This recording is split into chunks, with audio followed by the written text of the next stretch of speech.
Di balik gerak yang gemulai dan wajah topeng yang membisu, tersembunyi kisah cinta, kepahlawanan, dan pencarian jati diri. Inilah Wayang Topeng Panji. Wayang Topeng Panji bukan sekedar pertunjukan, melainkan warisan budaya yang menyuarakan nilai, cinta, dan kebijaksanaan dari masa lampau. Mari kita menyelami makna di balik topeng, menyusuri jejak cerita Panji dalam wajah-wajah yang menyuarakan warisan leluhur. Topeng-topeng ini bukan hanya hiasan panggung. Ia memuat karakter-karakter yang berasal dari kisah lama yang masih hidup hingga kini. Kisah yang membentuk identitas budaya dan spiritual masyarakat Jawa. Salah satunya adalah cerita Panji, yang menjadi inti dari pertunjukan ini. Lalu, dari mana kisah Panji berasal? Bagaimana ia menyebar dan menjadi bagian penting dari berbagai bentuk kesenian tradisional di Indonesia?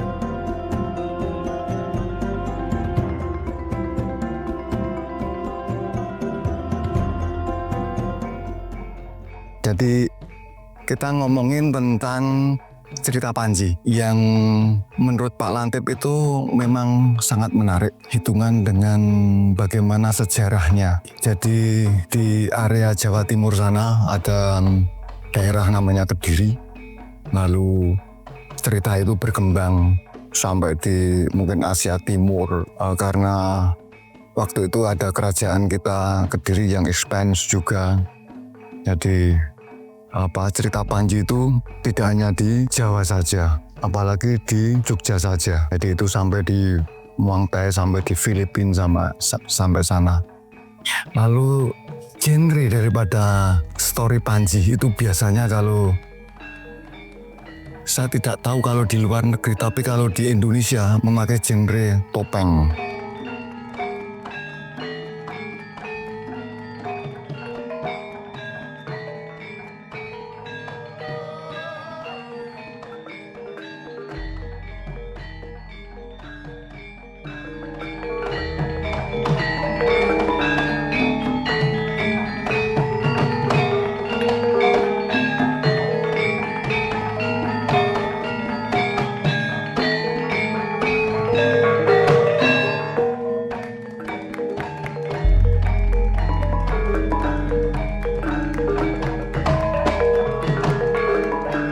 Selamat petang semuanya. Petang ini Pak Lantip ingin bercerita tentang cerita Panji yang ada di Yogyakarta.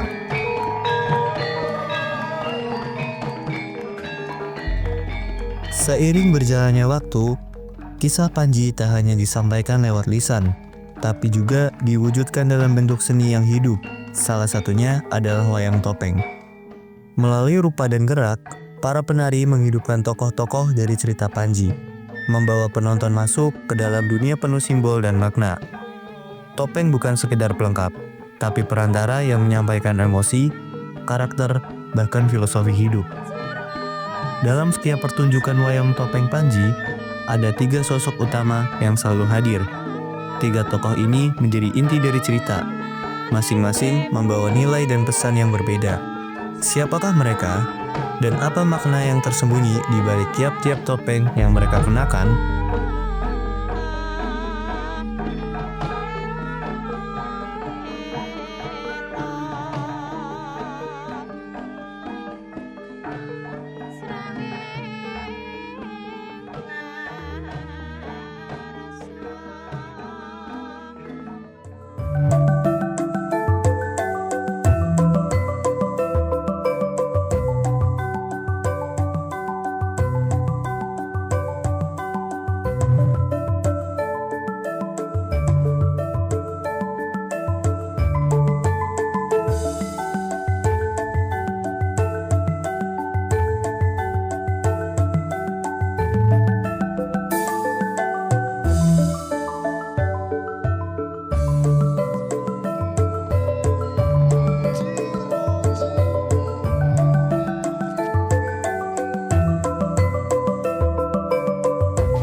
Nek mengkoyo penari padatan, mau ngerti?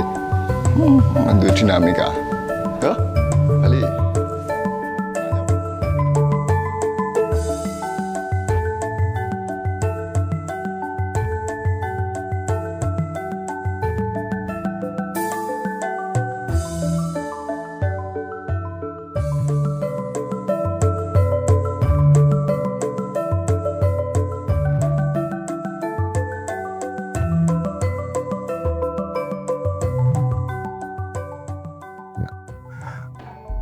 sedikit bercerita tentang cerita Panji. Jadi cerita Panji itu dimulai di area Jawa Timur. Karena apa? Karena di dalam relief candi-candi di Jawa Timur itu banyak relief yang bercerita dengan hiasan tekes. Ya, jadi cerita Panji itu memang tidak panjang lebar atau super romantis atau singkat saja, bahwa cerita Panji ini hanya sekelumit saja.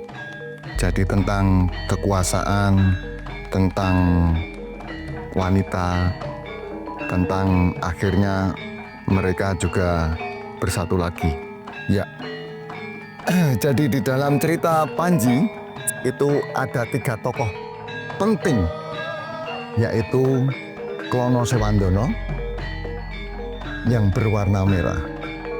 Karena di dalam budaya Jawa kita, warna merah itu adalah seorang pemberani, seorang yang angkara murka, ya, yang dia menginginkan Dewi Sekartaji.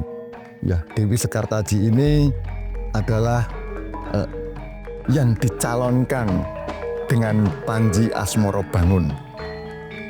Ya, jadi di Jawa atau di Indonesia warna hijau itu menerangkan keagungan, keeleganan, kira-kira begitu.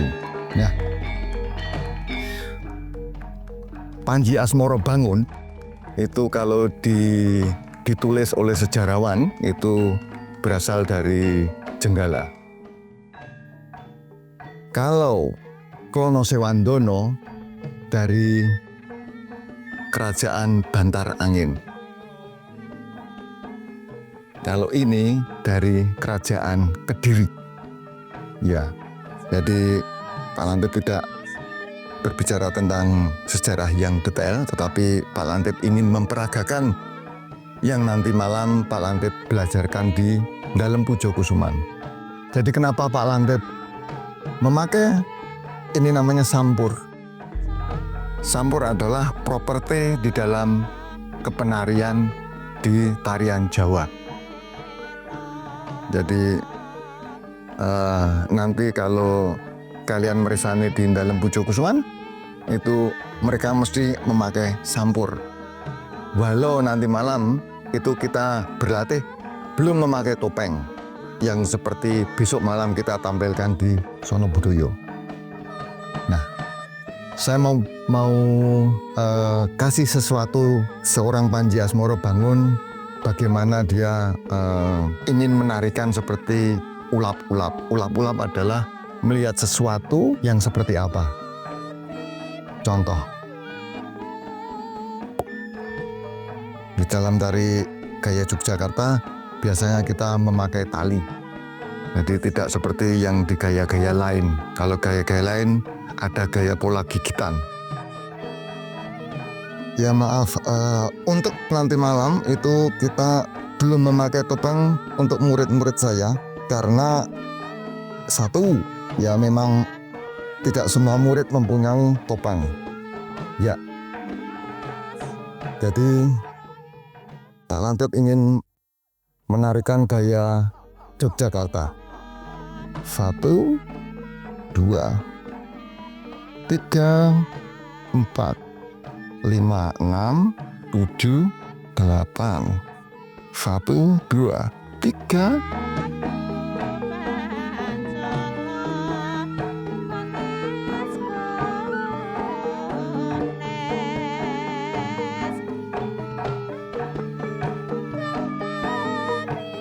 Itu hanya sabetan dan ulap-ulap namanya. Ulap-ulap itu melihat sesuatu.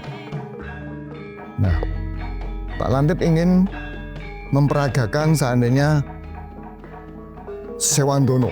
Jadi Sewandono itu seorang raja yang hebat.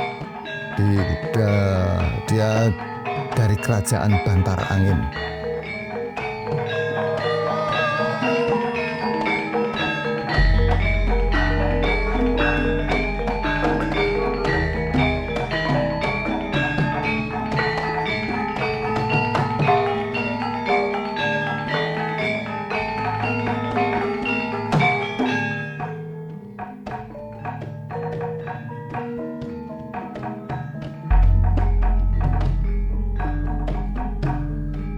yaitu gerakan gagah, Klono Sewandono, dan gerakan gaya Yogyakarta. Kenapa gaya Yogyakarta? Karena sejak tahun 1755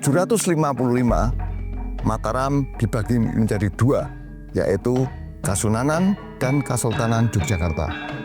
Nah, kalau yang putri itu biasanya karena seorang Sekartaji itu orangnya halus kalau di dalam Panji, kalau di Ramayana dia seorang gaya Sinta. Kalau di area Mahabharata Sembodro. Jadi ya dia kalau menarikan ya cukup lembut.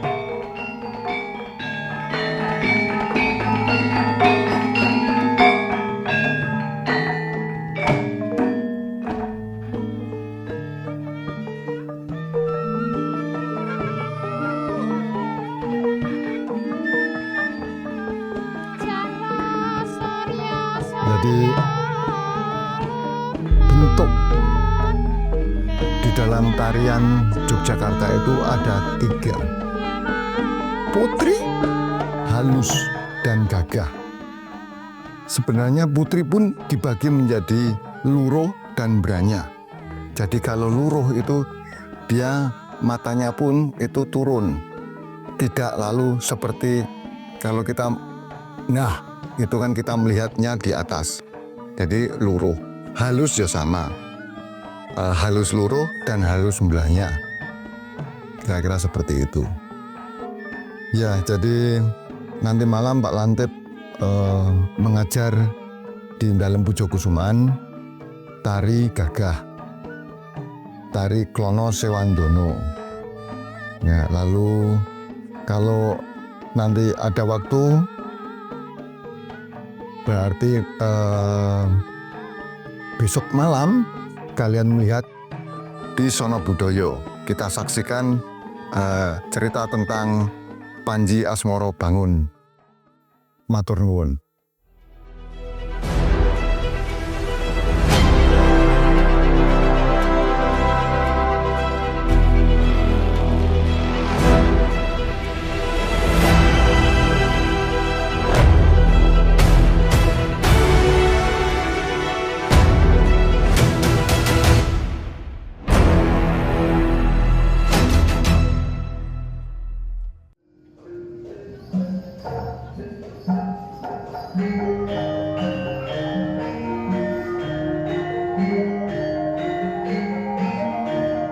Wayang topeng Panji bukan hanya warisan budaya, tapi jejak hidup yang merekam perjalanan, nilai, dan kebijaksanaan leluhur.